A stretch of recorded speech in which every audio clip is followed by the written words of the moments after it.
was founded after 9/11 because they recognized that some people did something and that all of us were starting to lose. The House chamber wasn't just active that day, it was alive, buzzing with the raw electricity of truth long overdue. Nicole Malliotakis and Lisa Milan didn't stroll in like politicians. They entered like two Americans who'd finally had enough of DC's double standards. This wasn't another performance or partisan stunt. It was frustration transformed into fire, the sound of silence breaking. The debate over Ilhan Omar's removal wasn't about payback or politics.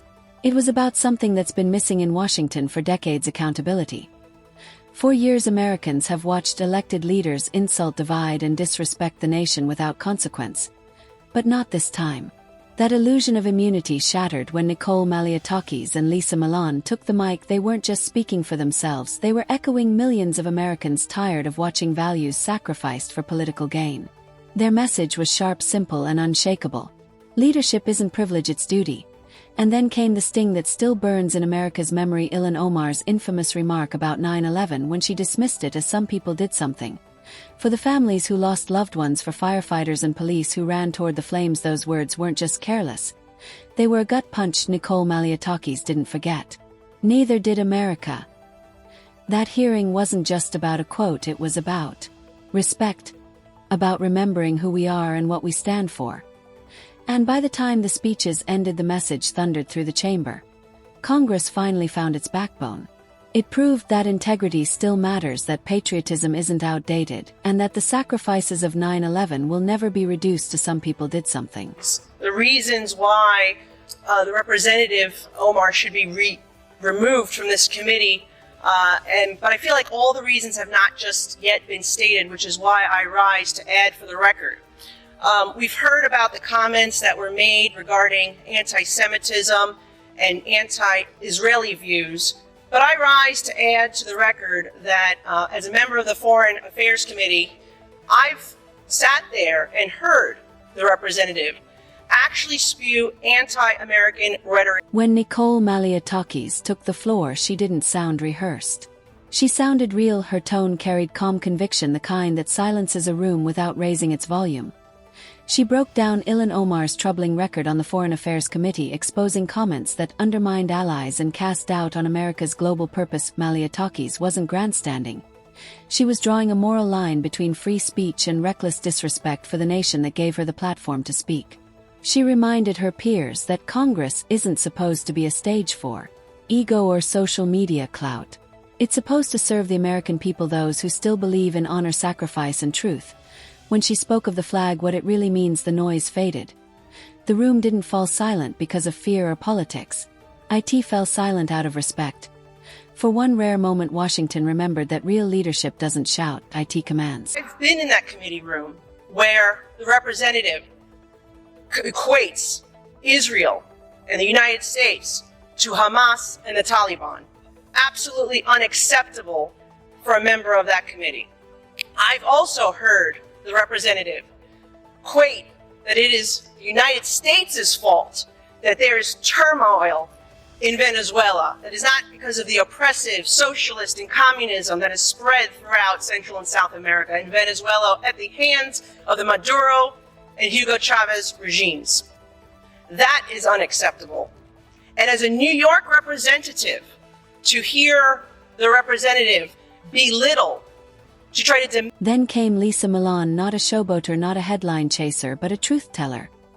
From the second she spoke, you could feel the exhaustion in her words, the frustration, the enough is enough energy that's been missing from the Capitol for far too long.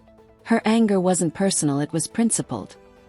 She took aim not at individuals but at the system itself, the one that's gotten too comfortable with cowardice. For years, politicians have thought they could erase their failures with a half-hearted apology and a PR statement. But Lisa Milan wasn't buying it. She made it clear. Leadership isn't about damage control, it's about character control. About standing by your words even when they cost you something.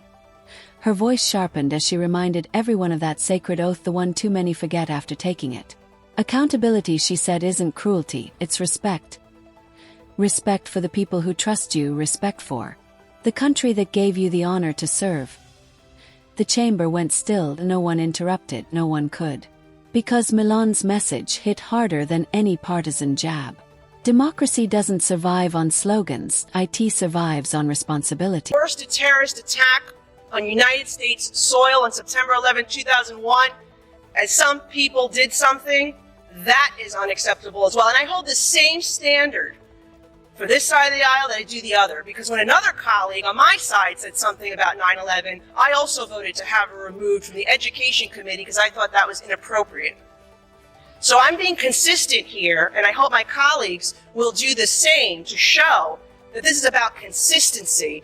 The list of concerns about Ilhan Omar wasn't gossip or speculation, it came straight from the congressional record. Nicole Malliotakis stood firm, evidence in hand, outlining a pattern that couldn't be ignored. Again and again, Omar's remarks had painted America not as a defender of freedom but as the villain. She had downplayed terrorism, questioned alliances, and delivered sound bites that made adversaries smile. But Malliotakis wasn't on a witch hunt. She was defending principle. This isn't about partisanship, she said, it's about responsibility. Every word, every vote, every statement from a lawmaker represents not just a district but the entire United States. And when that voice spreads doubt instead of conviction, it weakens more than policy, it weakens identity. Lisa Milan backed her up, hammering home the point. Serving in Congress isn't a right. It's an honor earned through loyalty and respect. Forget that and you don't just lose your seat. You lose the trust of a nation. That day, the two women brought something back to Washington that politics had buried: accountability, honor, and a reminder that respect for America isn't optional.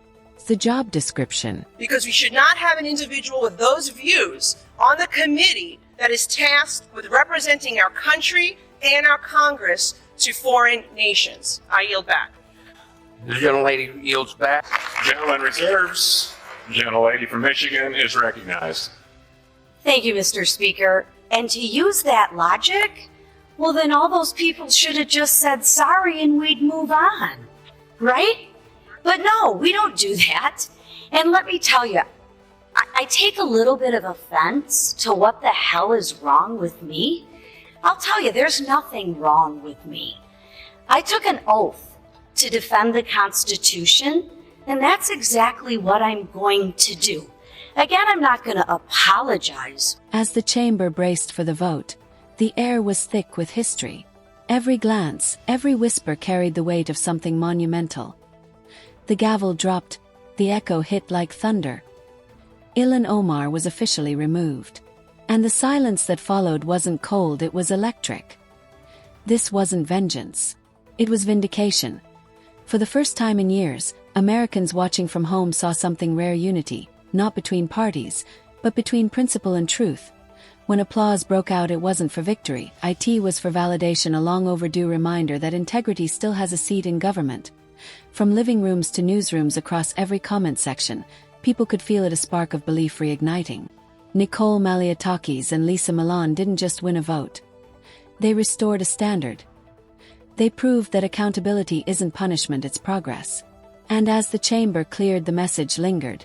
Leadership still means something in America. I'm going to hold the Constitution. And it's very simple. We really shouldn't even have this debate. If you break the law and you follow due process, there are consequences to your actions, even if you say sorry.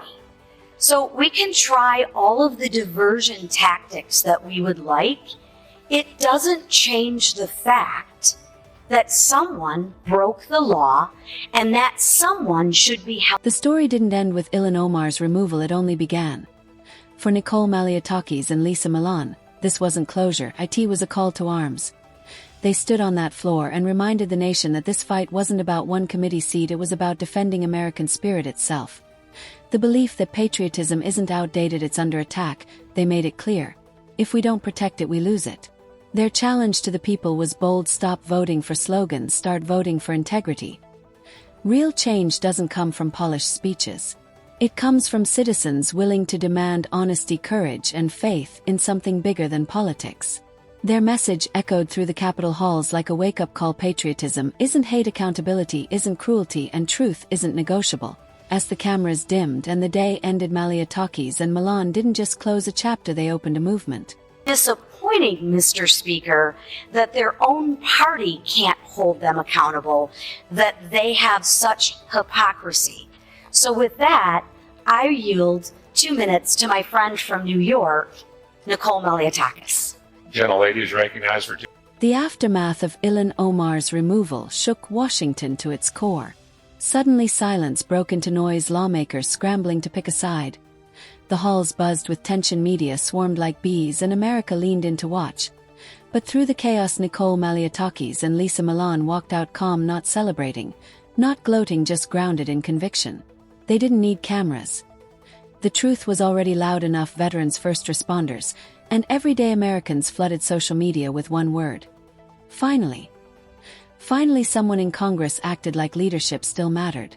Some critics cried foul, calling it unfair. But to millions it was justice, accountability, long overdue. Lisa Milan later said, yeah, it was tough.